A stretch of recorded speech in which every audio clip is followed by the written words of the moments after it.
অনেকদিন ধরে মামার বাড়িতে যাওয়া হচ্ছিল না, তাই হুট করে ডিসিশন নিলাম মামার বাড়িতে যাব আর চলেও গেলাম। তাই এই জন্য সুন্দর করে তাড়াতাড়ি রেডি হয়ে যাব। আজকে একদমই দেরি করা যাবে না, কারণ অলরেডি অনেক লেট, প্রায় বিকাল হয়ে গিয়েছে। এদিকে সবার আগে আমি বের হয়েও তাদের জন্য ওয়েট করছিলাম। তারপর ফাইনালি সবাই চলে আসার পরে আমরা একটা অটোতে উঠে পড়লাম। আমাদের বাসা থেকে ঘন্টাখানেকের মধ্যে মামার বাড়িতে পৌঁছানো যায়, তাই আর কি যখন খুশি তখন ডিসিশন নিয়ে মামার বাড়িতে চলে যাওয়া যায়। এদিকে দুইবার অটো নেওয়া লাগছে আমাদের। প্রথমে আমার ভাই সামনে বসেছিল, কিন্তু পরে আবার পিছনে নিয়ে আসা হয়েছে। যাই হোক, মামার বাড়িতে যাওয়ার এই রাস্তাগুলো খুবই সুন্দর, অনেক উন্নত। রাস্তার দুই পাশে গাছপালা দিয়ে ভরা। যেহেতু বিকাল বেলা বের হয়েছি, তাই প্রচুর বাতাস ছিল, কোনো রোদই ছিল না। তারপর আমরা ব্রিজের উপরে উঠে পড়লাম, তো অলমোস্ট চলেই আসলাম। এখন যেহেতু বর্ষাকাল, তাই চারিদিকে প্রচুর পানি আছে। এদিকে যেহেতু গ্রাম এলাকা, তাই গাড়ি অত ভিতরে যায় না, পরে বাকি রাস্তাটুকু হেঁটে হেঁটে যেতে হয়। বিকাল বেলা হওয়াতে এদিকে হেঁটে হেঁটে যেতে খুবই ভালো লাগতেছিল। এরকম একটা নিরিবিলি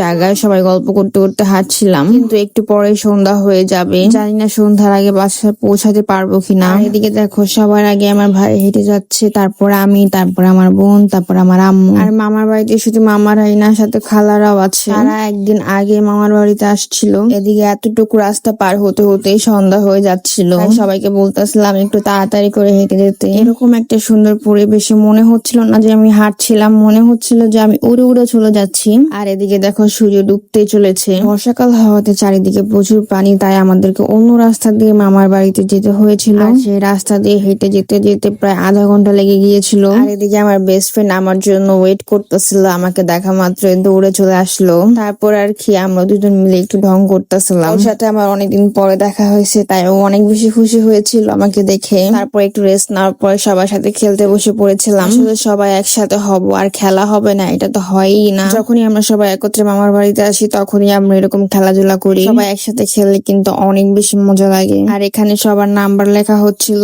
তোমরা কারা কারা সবার সাথে এভাবে খেলাধুলা করতে পছন্দ করো, অবশ্যই কমেন্ট করে জানিয়ে দিও। অনেকক্ষণ যাবত খেলাধুলা করার পরে আমরা খাওয়া দাওয়া করতে বসে পড়লাম। সবার সাথে একসাথে খেতেও কিন্তু অনেক বেশি ভালো লাগে। পরের দিন সকালে মামি সবার জন্য খাবার রান্না করতেছে। এখানে আমি এবং আমার কাজিনরা দাঁড়িয়ে দাঁড়িয়ে দেখছিলাম আর গল্প করছিলাম। আসলে বেড়াতে আসলে গল্প, খাওয়া দাওয়া, ঘুম এগুলা ছাড়া আর কোনো কাজই থাকে না। আর এদিকে দুপুরে রান্নাটাও একসাথে বসিয়ে দিয়েছে। তো মামি এদিকে রান্না বান্না করতেছিল, আর এদিকে আমরা কাজিনদের নিয়ে একটু আশেপাশে ঘুরে বেড়াচ্ছিলাম। তো গ্রামে আসছি, তাই সবার সাথে অনেক সকালবেলা উঠে পড়ছিলাম। সকালবেলা এরকম প্রাকৃতিক পরিবেশ দেখতে কিন্তু খুবই ভালো লাগে। তারপর বাড়িতে এসে সবার সাথে নাস্তা করে ফেললাম। আর এটা হচ্ছে আমাদের মামাদের ঘর। মামাদের ঘর হচ্ছে দুইটা, আর এই পাশে হচ্ছে একটা। এই পাশের ঘরটাকে পাটাতন ঘর বলা হয়। তো যাই হোক, পরের দিন সকালে আমরা আবার বাসা ব্যাক করে ফেললাম। এবার মামার বাড়িতে একদিনের জন্যই গিয়েছিলাম। তো আজকে ছিল এই পর্যন্ত।